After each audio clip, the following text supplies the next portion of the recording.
ABC News. This is World News Tonight with David Muir, reporting tonight from Brooklyn, New York. And good evening tonight from Brooklyn, the scene of a horrific attack inside a New York City subway during rush hour. The subway stopped just behind us here. The gunman suddenly putting on a gas mask, unleashing a smoke canister, and began firing. 10 people shot, 5 critically, 29 people injured in all. So many rushed to area hospitals. And at this hour, the massive manhunt underway right now. You can hear the helicopters overhead. Just a short time ago, police locating a U-Haul truck that may be linked to the suspect. Police say it all began on a subway train heading for Manhattan. It was all unfolding as the train approached the 36th Street station right here in Brooklyn. The suspect then putting on that mask, pulling the canister out of the bag, blinding the passengers in the car with smoke, and then opening fire. Commuters rushing out of the train once it stopped at the station. Witnesses helping some of the injured onto the platform. Wow. Some of the injured still Holy on the floor of cow. the train, and in the chaos, the attacker then getting away. Tonight here, the investigation underway, the hunt for surveillance video in this very busy neighborhood.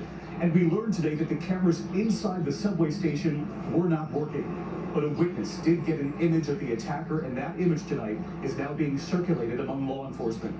Police believe this attack was planned out, and tonight our team here with new reporting how they possibly link this suspect to this U-Haul vehicle now surrounded by authorities tonight. ABC's Janae Norman leading us off right here on the scene in Brooklyn. Some were heading to work, others to school. Their rush hour train pulling into a Brooklyn station. Then, when the doors opened, pandemonium.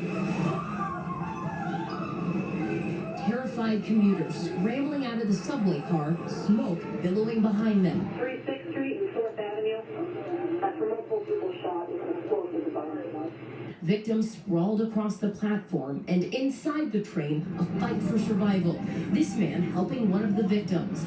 The whole ordeal, the stuff of New York nightmares. Police say the shooter was a passenger on the train, initially just another face in the crowd, seen in a green construction vest, mumbling to himself.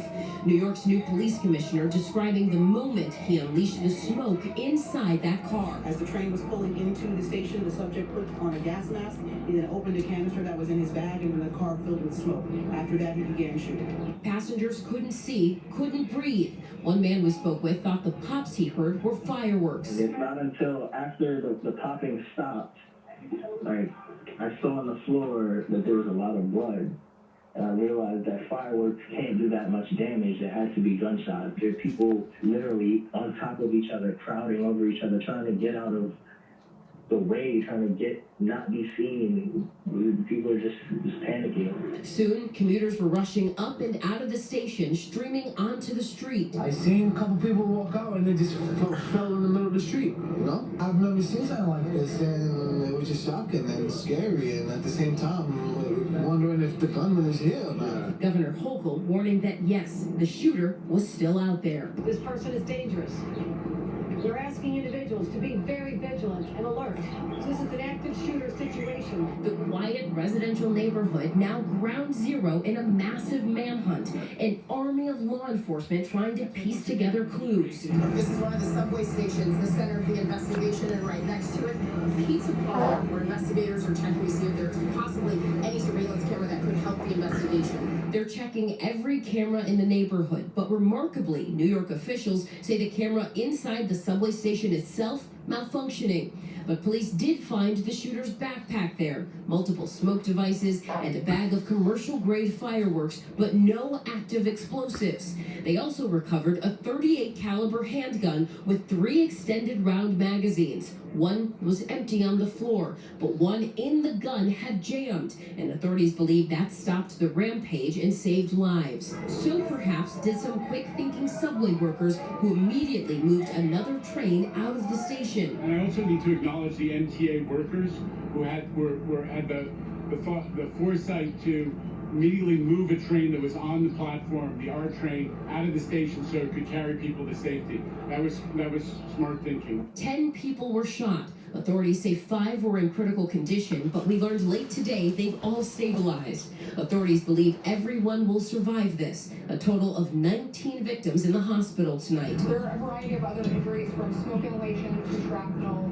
to panic from the incident. The neighborhood shaken. Classrooms told to shelter in place. I spoke with Selma Castro, who raced to her son's school. What goes through your mind knowing that your son was riding the train to school right around the time this happened? Oh, I guess scary because like 10 minutes ago he's on the train. So he literally got to school 10 minutes ago, yes. 10 minutes Yes. before that all happened. Yes. President Biden thanking the first responders. We're grateful for all the first responders who jumped into action, including civilians who didn't hesitate to help their fellow passengers and try to shield them. Governor Hochul condemning the gunman for turning a normal day into a nightmare. That sense of tranquility and normalness was disrupted, brutally disrupted, by an individual so cold-hearted and depraved of heart that they had no caring about the individuals that they assaulted as they simply went about their daily lives.